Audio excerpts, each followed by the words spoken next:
Let's be real. Who said you need to win the lottery to get some real horsepower?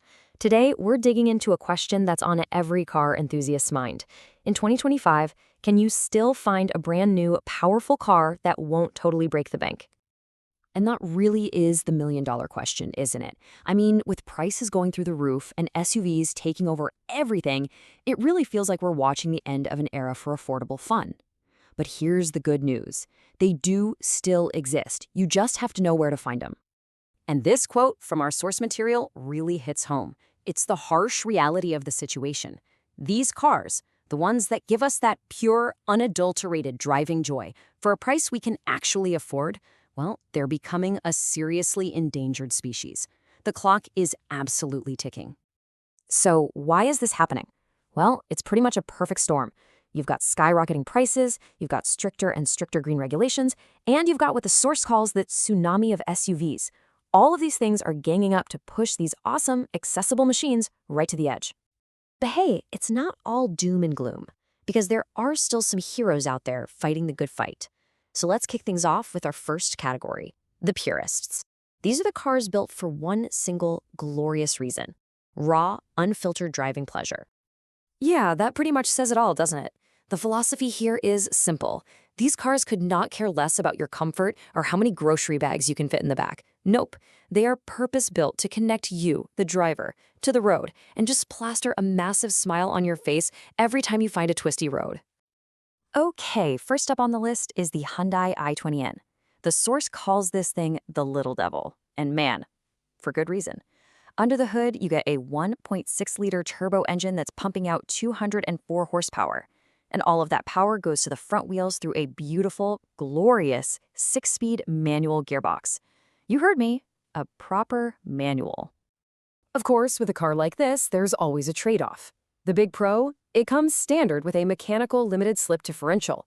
That's a piece of kit you usually have to pay a fortune for on much more expensive cars. The con? Well, the suspension is, and I'm quoting here, firm as a stone sofa. This thing is a rally car at heart, and it puts fun above, well, everything else. So, you might want to warn your passengers. Now, if the i20N is a little devil, our next purist is an absolute monster, the Toyota GR Yaris.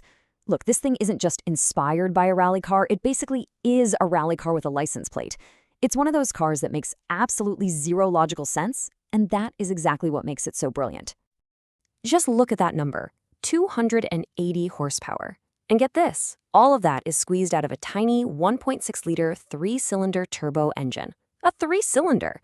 This is a genuine masterpiece of engineering, built by Gazoo Racing for one purpose: to deliver an absolutely explosive, unforgettable driving experience. Let's be clear, this car is not cheap, it's not comfortable, and it is definitely not practical.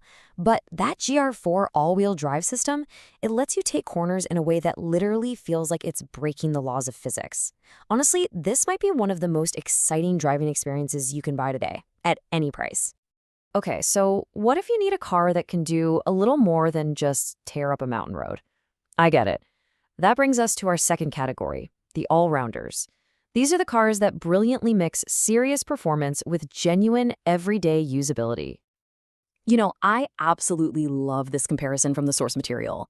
If that raw, rowdy Hyundai i20N is the neighborhood rebel who's always causing a bit of trouble, then the Volkswagen Polo GTI is the star student. It aces every single test, but it still knows how to have a good time at the party. The Polo GTI is the smart, refined choice. It's got a punchy 2.0-liter TSI engine with 207 horsepower, and it's hooked up to a super-fast 7-speed DSG automatic gearbox. It's quick, it's comfortable, and it's just as happy on the daily school run as it is on a long road trip. So yeah, the Polo GTI is all about comfort and refinement. But here's the thing. The source says it provides an educated smile rather than goosebumps. It doesn't have that raw, on-the-edge thrill you get from the purist. It's an amazing all-rounder for sure, but maybe not the car you buy just for weekend blasts. And speaking of all-rounders, the VW Group has basically got a whole buffet of them. Check this out. You've got 3 different cars all sharing the same awesome 245 horsepower engine. There's the Golf GTI, the OG, the Legend, the Classic. Then you have the Cupra Leon, which is kind of like its angrier, more aggressive cousin. And then there's the Cupra Formentor, which proves that, yeah, even an SUV can have the heart of a hot hatch. 3 different flavors for pretty much every taste. All right, we've talked about the wild ones and the sensible ones. But what if your idea of performance also includes a big dose of modern tech and efficiency? Well, our final category takes a totally different path to going fast, the hybrid alternative. And that brings us to this, the Renault Rafale. Now, with a combined 200 horsepower from its hybrid system, this is for a different kind of driver. This is for someone who wants power, sure, but also head-turning style, tons of tech, and that super important eco label so you can drive into city centers without any hassle. You've got to understand, the mission for this car is completely different. Its strengths are amazing fuel economy and cutting-edge tech, not setting lap records. Sure, the CVT gearbox can get a little loud if you stomp on it, but that's because it's designed for smooth, effortless speed. This is a car for going fast without any fuss, not for carving up your favorite back road. So after a whirlwind tour of purists, all-rounders, and even hybrids, what's the final verdict? Well, with cars that are so fundamentally different, the choice really comes down to one thing. What kind of driver are you? So which camp do you fall into? If you're all about raw, unfiltered thrills and you live for the corners, you're a purist. The i20N or the GR Yaris is screaming your name. If you need one car to do everything well, you're a daily driver, and you should be looking right at that VW and Cupra lineup. And if you value efficiency and the latest tech above all else, then the Renault Rafale is your modern choice. But here's the thing. No matter which one of these you prefer, the source leaves us with this one final, really powerful piece of advice. These cars, especially the pure gas-powered ones, they're living on borrowed time. The window to buy one of these brand new is closing, and it's closing fast. So, I'll turn it back to you. After seeing all the options, the rebellious i20N, the surgical GR Yaris, the balanced Polo GTI, which one of these would you park in your garage? It's your call, but remember, that clock is ticking. Until next time, live motor at 100%.